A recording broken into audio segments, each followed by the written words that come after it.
अस्सलामुअलैकुम वरहमतुल्लाहि वबरकातुहू। आज हम करें गजल नंबर 2। शायर हैं इसके फैज अहमद। फैज मशकी सवालात आज हम करेंगे। अगर आपको हमारी वीडियोस पसंद आ रही है, चैनल जरूर सब्सक्राइब कर दें, वीडियोस को लाइक और शेयर कीजिए ताकि आने वाली वीडियोस वक्त पर मिल सके।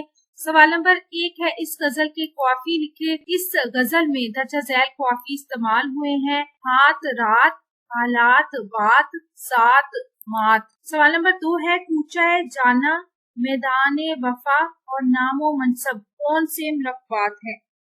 पूछा जाना मुरक्कब इजाफी है, मैदाने वफा मुरक्कब इजाफी है, नामो मनसब मुरक्कब अतफी है। ठीक है, आगे चलते हैं। सवाल नंबर 3 है, इस गजल में से हरूफे अतफ, हरूफे इजाफी और हरूफे जार तलाश करके लिखने हैं। इसका जवाब है कि नामो मनसब मुरक्कब अतफी है, इसमें वाओ हरूफे अतफ है। पूछा है जाना मुरक्कब इजाफी है, इसमें जो हमजा है वो इजाफत है। मैं, की, से, तो हरूफे जार है इसमें। सवाल नंबर 4 है, इस गजल के किस शेर में सन्नते तजाद मौजूद है। तो इस गजल के दर्जा झैल शेर में सन्नते तजाद मौजूद है। अगर बाजी इश्क की बाजी है, जो चाहो लगा दो डर कैसा।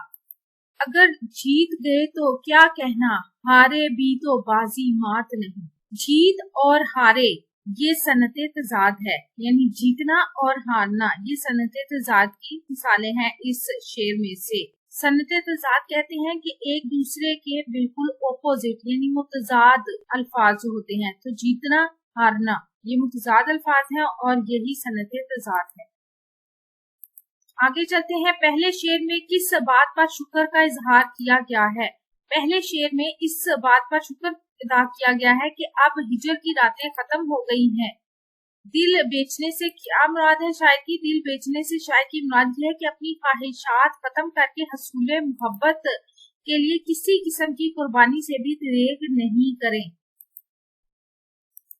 आगे चलते हैं। तीसरे शेर के मुताबिक किस अंदाज को दुआम हासिल है। तीसरे शेर के मुताबिक मक्तल की तरफ जाने वाले अंदाज को दुआम हासिल है। मौत तो एक दिन आनी ही है, लेकिन अगर इसे हंस कर गले लगाया जाए तो ये अंदाज दुनिया को याद रहता है।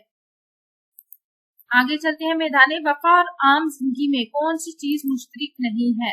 मैदाने वफा और आम जिंदगी में जो कदर मुश्तरक नहीं है वो ये है कि मैदाने वफा में सिर्फ जज्बा देखा जाता है। महबूब से जिसे मोहब्बत की जाती है बस वो आपके लिए अहम होता है। उसकी जात के बारे में आप नहीं पूछते और ना ही उसका खानदान और माशरे में उसका मकाम, ये सब चीजें जानने की कोशिश करते हैं। जबकि आम जिंदगी में जात का भी पूछी जाती है, खानदान और माशरे में उसका मकाम देखा जाता है और भी सारी चीजें जो है वो पूछी जाती हैं। तो ये जो कदर है ये मुश्तरक नहीं है मैदाने वफा में और आम जिंदगी में। आगे चलते हैं। इश्क में जीत और हार को एक जैसा मुकाम क्यों दिया जाता है। इश्क में जीत और हार को इसलिए एक जैसा मुकाम हासिल है कि जीतने पर महबूब का वसल होता है और हारने पर वसल की आरजू बरकरार रहती है। आपको हमारी वीडियोस कैसी लगती है, चैनल सब्सक्राइब करके वीडियोस को लाइक और शेयर करके जरूर बताइएगा। अल्लाह ताला मुझे और आपको नेकी की राहों में चलने की तौफीक अता फरमाए। अपना और अपने प्यारों को रखिए ढेर सारा ख्याल। अल्लाह हाफिज।